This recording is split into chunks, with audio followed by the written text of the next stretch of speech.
السلام علیکم ورحمۃ اللہ وبرکاتہ۔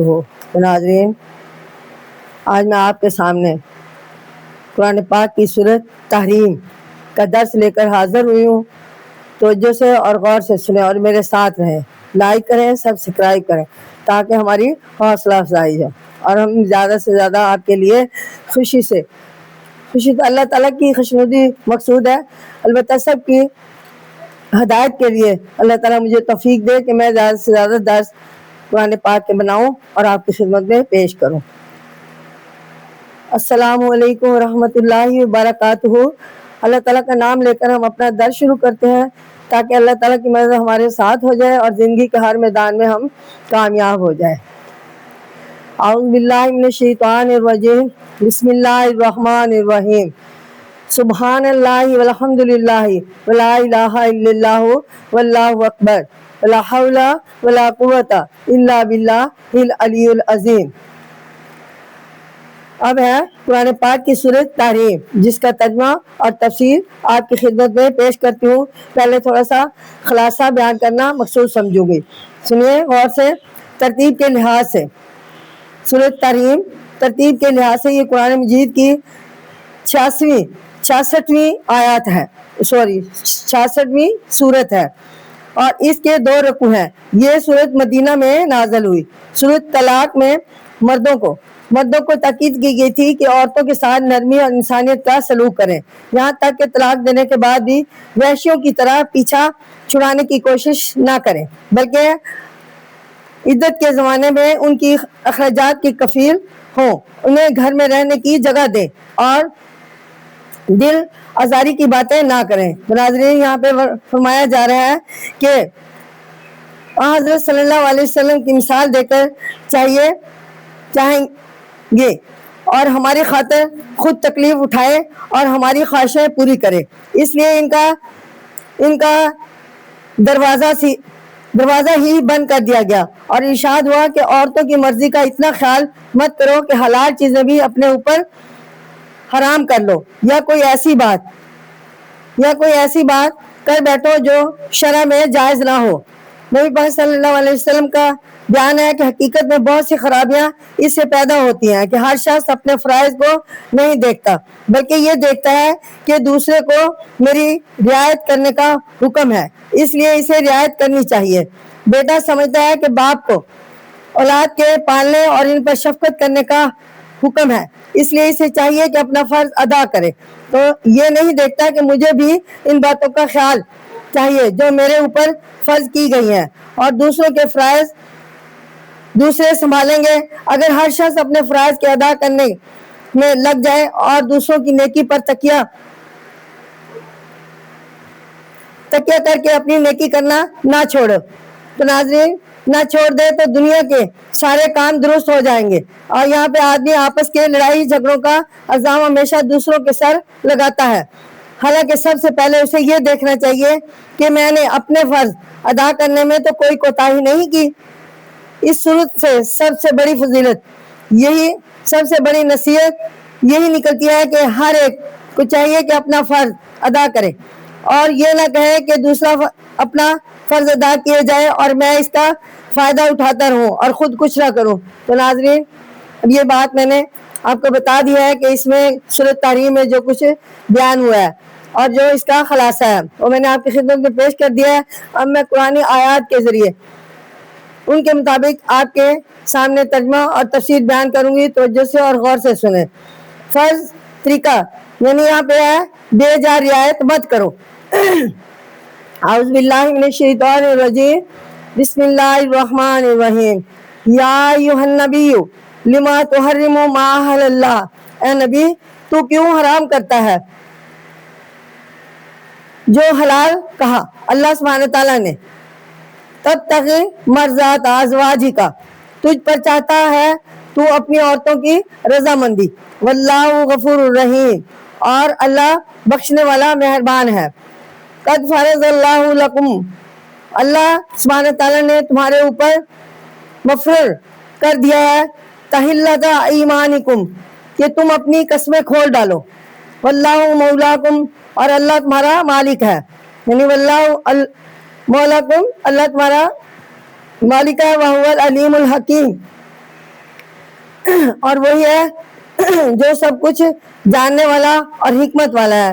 تو ناظرین یہاں پہ ارشاد فرمایا ہے کہ نبی صلی اللہ علیہ وسلم بیویوں کی رضامندی اس حد تک نہیں ڈھونڈنی چاہیے کہ ان کی خاطر جائز باتیں تک چھوڑنے کی قسم کھا بیٹھو، کہیں یہ طریقہ آگے رائج نہ ہو جائے۔ خیر اللہ اپنی مہربانی سے قصور معاف کرنے والا ہے، لیکن ایسی قسموں کا پورا کرنا ضروری نہیں۔ کفارہ دے کر انہیں توڑ ڈالنے کا طریقہ ہم نے مقرر کر دیا ہے۔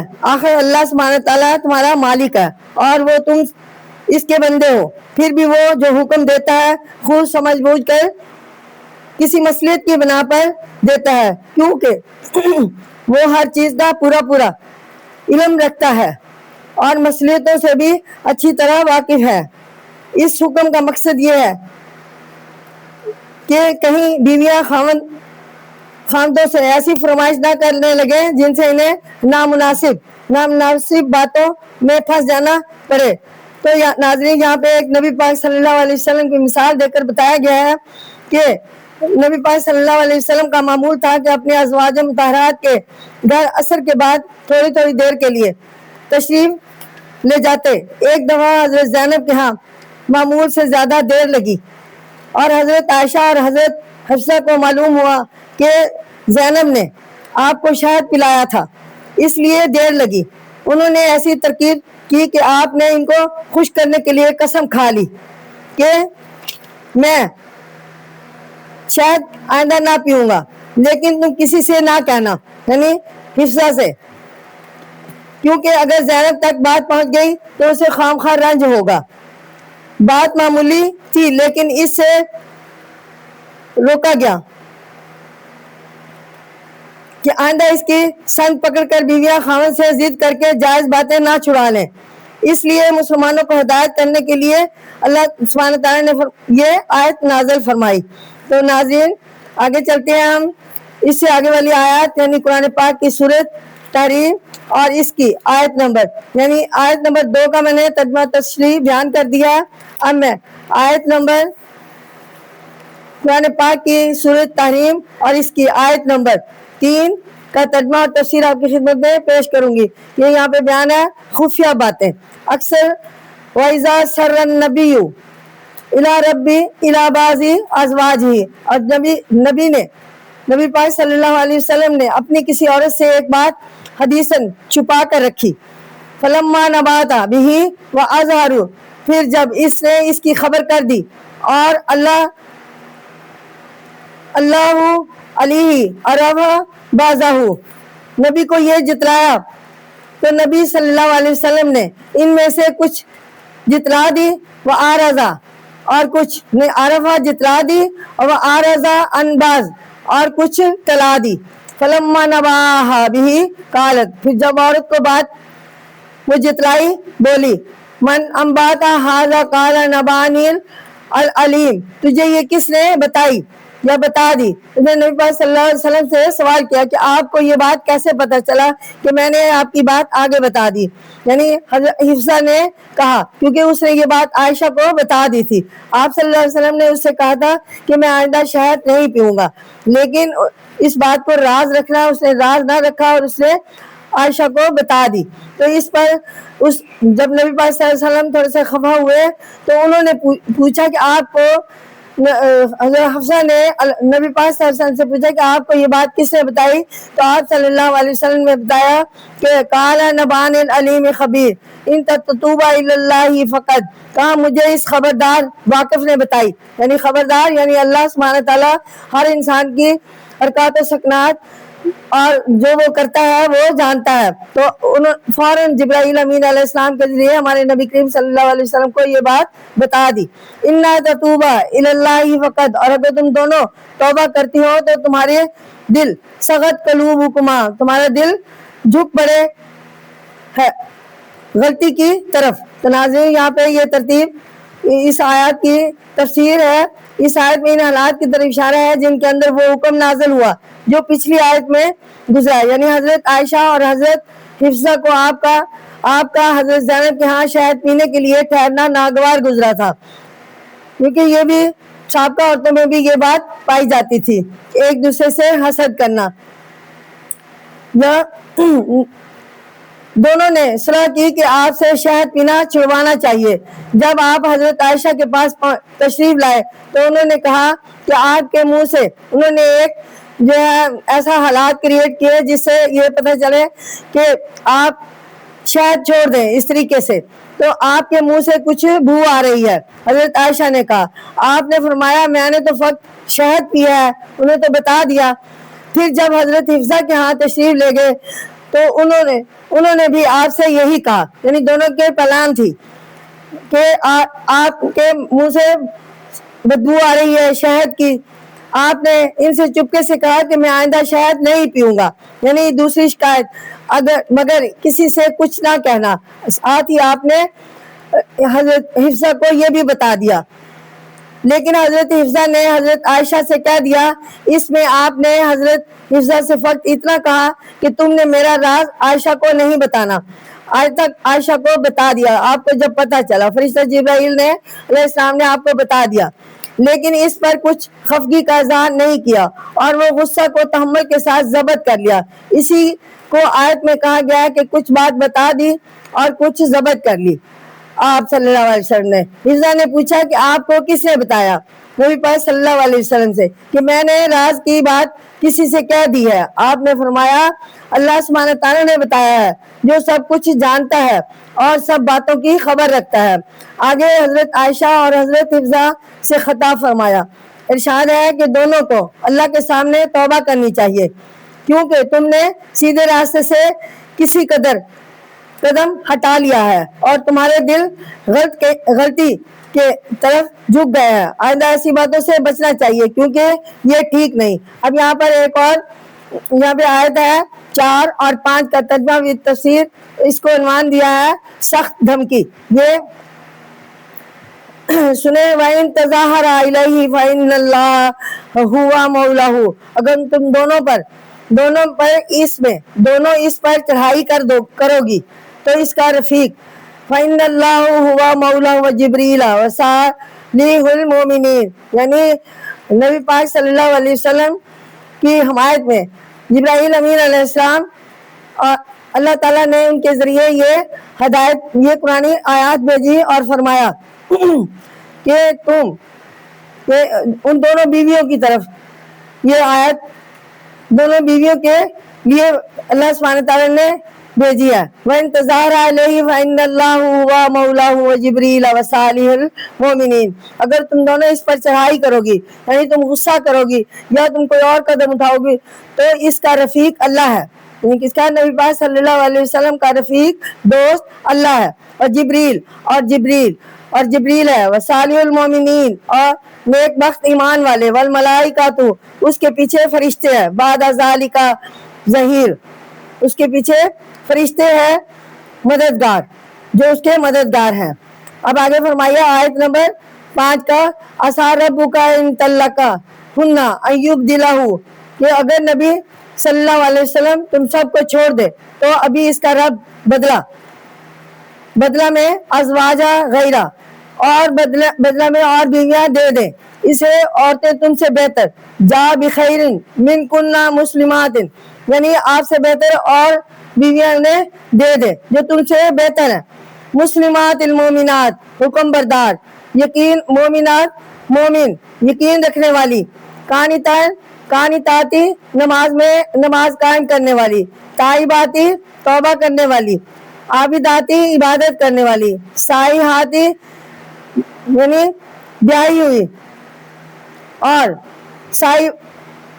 سائحاتی، اور توبہ کرنے والی، صالحاتی عبادت کرنے والی، اور صالحاتی روزہ رکھنے والی، شائباتی اور بیاہی ہوئی، وابکاری اور کنواریاں. یعنی یہ کیفیت بتا دی کہ اللہ سبحانہ تعالیٰ ان کو، نبی پاک صلی اللہ علیہ وسلم کے پاس کوئی بیویوں کی کمی نہیں ہے. اللہ سبحانہ تعالیٰ اور نیک بیویاں جو ہے آپ کی خدمت میں بدل کر بھیج دیں گے. اگر آپ ایسے دھوکہ بازیاں یا اس قسم کے پلان آپ کے خلاف بنائیں گی، تو اگر وہ آپ کو طلاق دے دے تو آپ صلی اللہ علیہ وسلم کے لیے اور بیویاں جو جن کے بارے میں بتایا کہ وہ حکم بردار بھی ہوں گی، نماز قائم کرنے والی ہوں گی اور مومن بھی ہوں گی، اس کے علاوہ یقین رکھنے والی، توبہ کرنے والی، عبادت کرنے والی، روزے رکھنے والی، اور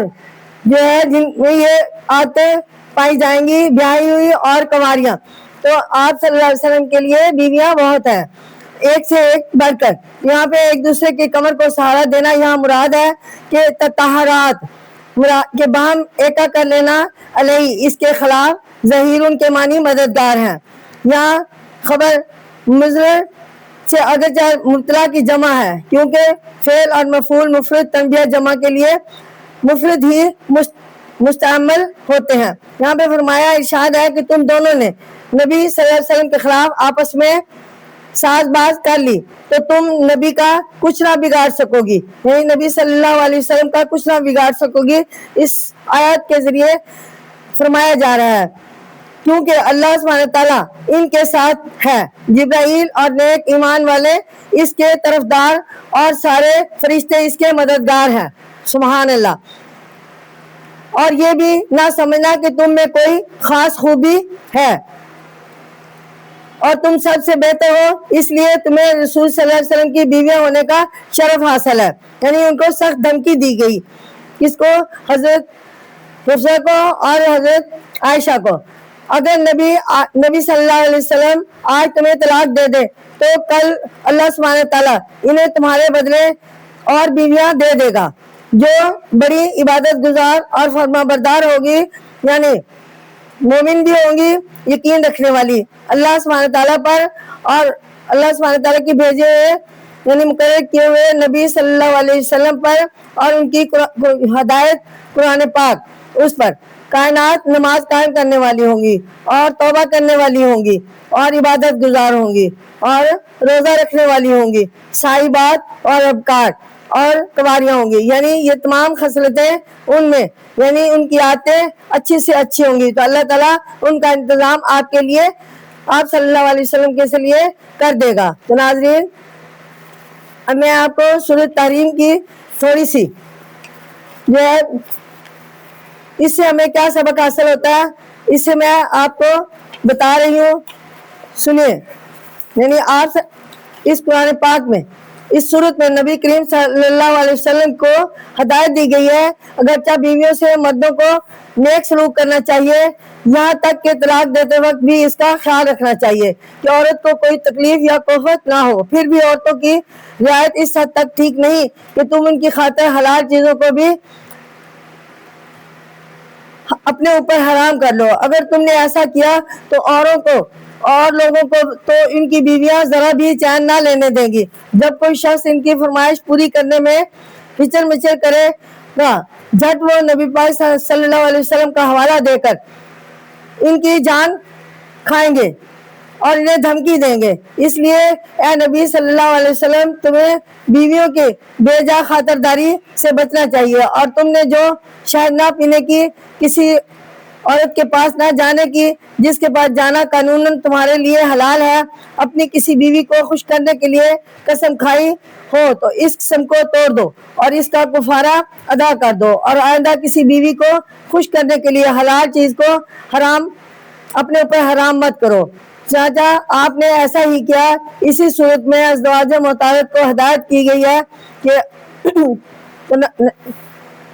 آپ کی نرم طبیعت اور خوش خلقی سے بے جا فائدہ نہ اٹھاؤ. آئندہ نبی تمہارے کسی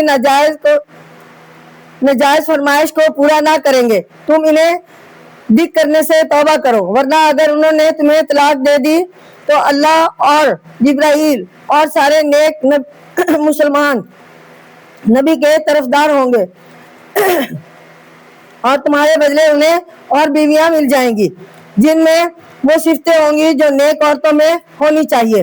نیک عورتوں کی عادتیں یہ بیان کی گئی ہیں کہ وہ بیوہ ہو یا کنواری، اپنے بڑوں کا اور خاندانوں کا کہنا ماننے والی، ایماندار، نماز پڑھنے والی، توبہ کرتے رہنے والی، اللہ کی عبادت میں مصروف رہنے والی ہوتی ہیں۔ تو